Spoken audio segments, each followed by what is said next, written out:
တချို့ဂျိုတွေကို၎င်းတို့လက်ပတ်နေတဲ့ကျေရီရှိမှဖြတ်တန်းနေခြင်း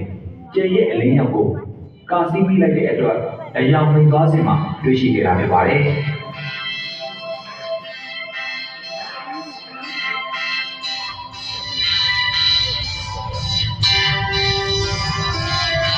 要公主，要公主有人去狗的。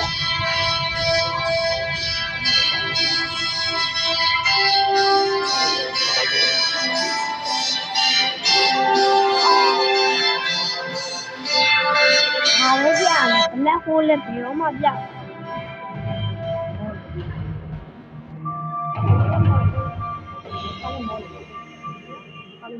တချို့ဂျိုတွေကိုတော့သူတို့လက်ပတ်နေတဲ့ခြေပေါ်တက်ရောက်မှုတွေကြောင့်ရှာဖွေတွေ့ရှိခဲ့တာဖြစ်ပါတယ်။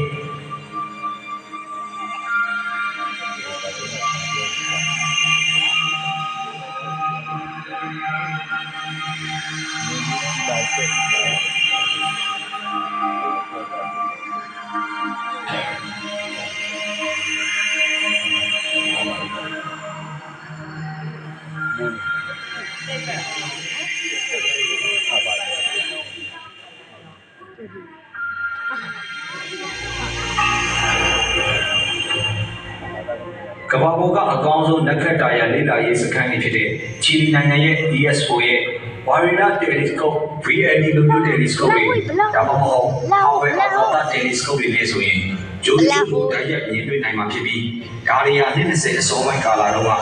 ဖြစ်နိုင်ဘူးလို့ထင်ခဲ့ရတဲ့အောင်မြင်မှုတစ်ခုဖြစ်ပါတယ်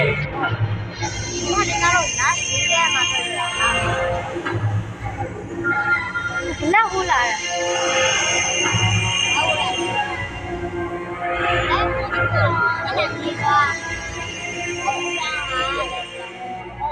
ချီလီနိုင်ငံမှာရှိတဲ့7 mm array ALMA ဒါမှမဟုတ်အခါမှာ large millimeter telescope တွေဟာတန်တန်းလူကျေတလုံးကိုလက်ပတ်ဖို့စတင်ဖွဲ့စည်းနေတဲ့ဂျိုးစနစ်အကြောင်းကိုလေ့လာနိုင်စေခဲ့ပါတယ်။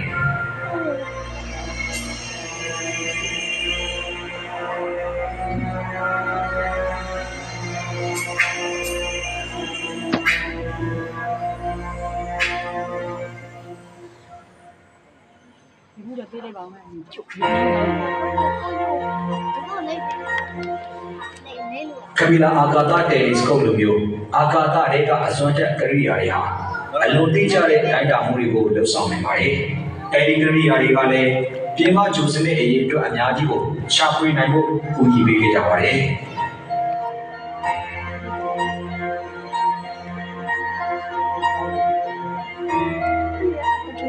အခုဆိုရင်စကြဝဠာကြီးတွေကဂျိုးတွေအကြောင်းဟာထူးဆန်းတဲ့တာမန်အကြောင်းတွေပဲဆိုတာကျွန်တော်တို့သိရှိခဲ့ရပြီဖြစ်ပါတယ်။သိပ္ပံပညာရှင်တွေဟာကျွန်တော်တို့ရဲ့အနည်းဆုံးမှရှိတဲ့ဘရိုစီမနဲ့ချိုရီကျေပတ်လည်မှာတော့ကမ္ဘာနဲ့အရွယ်အစားတူတဲ့ဂျိုးလုံးကိုရှာဖွေတွေ့ရှိခဲ့ပြီဖြစ်ပါတယ်။ကျွန်တော်တို့ရဲ့စကြဝဠာထဲမှာရှိနေတဲ့ဂျိုးအရေးအတွက်နဲ့ကျေအရေးအတွက်ဟာတူညီနိုင်တယ်လို့သိပ္ပံပညာရှင်တွေကခန့်မှန်းထားကြပါတယ်။ကျွန်တော်တို့ရဲ့သိပ္ပံပညာဟာစိတ်ကူးရဲ့သိပ္ပံဇာတ်လမ်းတွေကိုအမိလိုက်နိုင်ခဲ့ပြီလို့ဆိုနိုင်ပါတယ်။ဒါပေမဲ့ဒီရှာဖွေတွေ့ရှိမှုတွေကကျွန်တော်တို့ရဲ့စိတ်ကူးယဉ်မှုကိုပိုပြီးအားကောင်းလာစေပြန်ပါတယ်။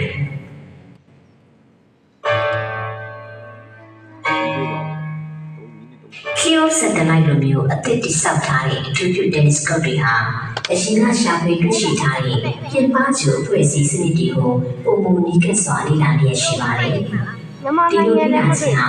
အဝေးကြီးမှာရှိနေတဲ့ကမ္ဘာအသစ်တွေရဲ့ပြည်ဝတ်ချက်တွေကိုဖော်ထုတ်တဲ့နေရာမှာအကူအညီထောက်ပံ့တွေများစွာရရှိနိုင်ပါတယ်။လူသားတွေရဲ့စူးစမ်းလေ့လာလို့စိတ်ဟာဒီပြင်ပဂျိုးအဖွဲ့အစည်းစနစ်တွေကိုရှာဖွေဖို့တွန်းအားပေးနေပါတယ်။တွေ့ရှိရတဲ့ဂျိုးတွေဟာကမ္ဘာရွေးစားရှိတဲ့ကြောက်သားဂျိုးတွေလားဒါမှမဟုတ်ဂျူပီတာလိုတန်းမီဂျိုးကြီးတွေလားဒီလိုဖြစ်အပူချိန်ကရောရေရှိနေဖို့သိတော့မှာမလားဒီလိုကမ္ဘာမျိုးတွေမှာတက်ရှိနေရှိနေမလား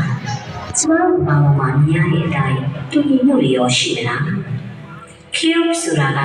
ဥရောပအာကာသအေဂျင်စီနဲ့ဆွစ်ဇာလန်အာကာသရုံးတို့ပူးပေါင်းဆောင်ရွက်တဲ့စီမံကိန်းတစ်ခုပါ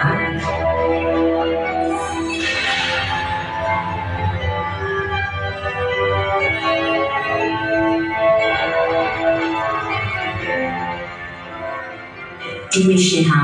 ဆွစ်ဇာလန်တက္ကသိုလ်ရဲ့အပြင်အခြားဥရောပသိပ္ပံအဖွဲ့အစည်းတွေနဲ့ပူးပေါင်းဆောင်ရွက်ထားတာဖြစ်ပြီးလုပ်ငန်းတွေကိုတော့ဆွစ်ဇာလန်နိုင်ငံဘန်မြို့မှာရှိတဲ့တက္ကသိုလ်ကနေညွှန်ကြားတာဖြစ်ပါတယ်။ဒီလိုမရှင်တွေအတွက်ပြင်ဆင်မှုတွေကနှစ်ပေါင်းများစွာကြာမြင့်နိုင်ပါတယ်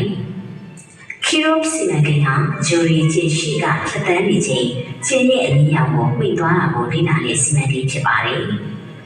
သိပ္ပံပညာရှင်ဖွဲ့ဟာတယ်လီစကုပ်ကနေရရှိတဲ့အချက်အလက်တွေကိုအသုံးပြုပြီးဂျိုရဲ့အရွယ်အစားကိုခံမှန်းရတာဖြစ်ပြီးတော့အချက်အလက်ကန့်သက်ချက်ကြောင့်အလုပ်ခက်ခဲတဲ့အလုပ်တစ်ခုဖြစ်ပါတယ်။အာကာသတွေကိုစတင်လွတ်တင်ပြီးဆိုတာနဲ့ကျန်းတဲ့ပတ်ဝန်းကျင်နဲ့ရင်ဆိုင်ရတဲ့အခါပြုပြင်မှုတွေလုပ်ဖို့မဖြစ်နိုင်တော့တဲ့အတွက်ခီရိုတယ်လီစကုပ်ကိုမလွတ်ခင်မှာသိချစစ်ဆေးရပါတယ်။ဝက်ကူတိုင်းခီရီတိုင်းကိုသိချတက်ဆင်ပြီးအသေးစိတ်စစ်ဆေးပြရပါတယ်။ဒုံးမြန်လွတ်တင်တဲ့အချိန်မှာအရှိန်အလွန်ပြင်းထန်တဲ့အတွက်ဘယ်အရာတွေမှယိုယွင်းမသွားအောင်ပြင်ဆင်ရပါတယ်။အမှားတတိလေးကနေမရှင်တစ်ခုလုံးကိုအနည်းဖြစ်သွားစေနိုင်လို့ဖြစ်ပါတယ်။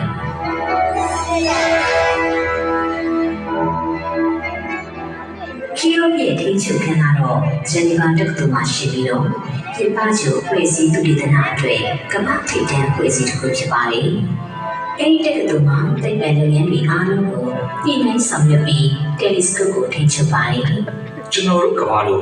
တက်ရှိပြီးရှင်သန်နေထိုင်နိုင်တဲ့ဂျိုရီရှိနေကြသလားဆိုတဲ့ရိုးရိုးမေးခွန်းလေးကိုအဖြေပေးနိုင်လို့ကတကမ္ဘာလုံးကကြိုးပမ်းဆောင်ရွက်နေကြပါတယ်။ကျွန်တော်တို့ရဲ့နေအဖွဲ့အစည်းကိုနီးနီးကပ်ကပ်လေ့လာပြီးဒီမေးခွန်းကိုဖြေကောင်းဖြေနိုင်ပါလိမ့်မယ်။ဥပမာဂျူပီတာဂျိုနဲ့စနေဂျိုရဲ့လာအချို့ဟာကြီးမားတဲ့ရေခဲပြင်ကြီးနဲ့ဖုံးလွှမ်းနေပါတယ်။သိပ္ပံပညာရှင်တွေက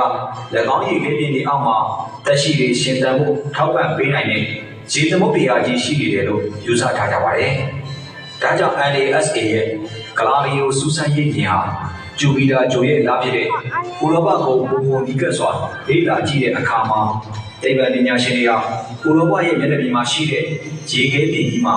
အကွဲကြောင်းကြီးတွေကိုတွေ့ရှိခဲ့ပြီးရေပန်းတွေတိုးထွက်နေတာကိုတွေ့ရှိခဲ့ပါတယ်။ဒါကြောင့်မို့လို့ဒီရေခဲပြင်အောင်သမုဒ္ဒရာတွေကိုစူးစမ်းဖို့ဥရောပပေါ်ကိုရေငုပ်တင်ပေါ်တဲ့ဆေးလို့ဖို့ရည်မှန်းချက်နဲ့အစီအစဉ်တွေပေါ်ဆောင်နေပြီပဲဖြစ်ပါတယ်။စနေဂျိုရဲ့အကြီးဆုံးလဖြစ်တဲ့ထိုင်ထန်မှာတော့လေထုနဲ့သမုဒ္ဒရာတွေရှိနေတယ်။ဒါတွေဟာမီသိန်းတန်းမိတ်ရေတွေနဲ့ဖွဲ့စည်းထားပါတယ်။မီသိန်းဆိုတာကမ္ဘာပေါ်မှာလေးတွေ့ရတဲ့ organic တန်းမိတ်တစ်ခုပါ။ဒါကြောင့်မလို့သက်ရှိတွေအတွက်လိုအပ်တဲ့အခြေခံဓာတ်သတ္တိတွေအဲ့ဒီနားပေါ်မှာလေးရှိနေပါတယ်။ဒီရှာဖွေတွေ့ရှိမှုကရောကမ္ဘာအသစ်တစ်ခုရှာဖွေတွေ့ရှိတာဖြစ်နိုင်မလား။အမေရိကန်ဥရောပပူးပေါင်းစူးစမ်းရေးကော်စမီဟာအိုင်လန်လို့ခေါ်တဲ့အသင်းငယ်နဲ့စစ်သက်ရင်တစ်စင်းကိုစနေဂျူရဲ့အလားတစ်စင်းဖြစ်တဲ့ထိုင်တန်အပေါ်မှာအောင်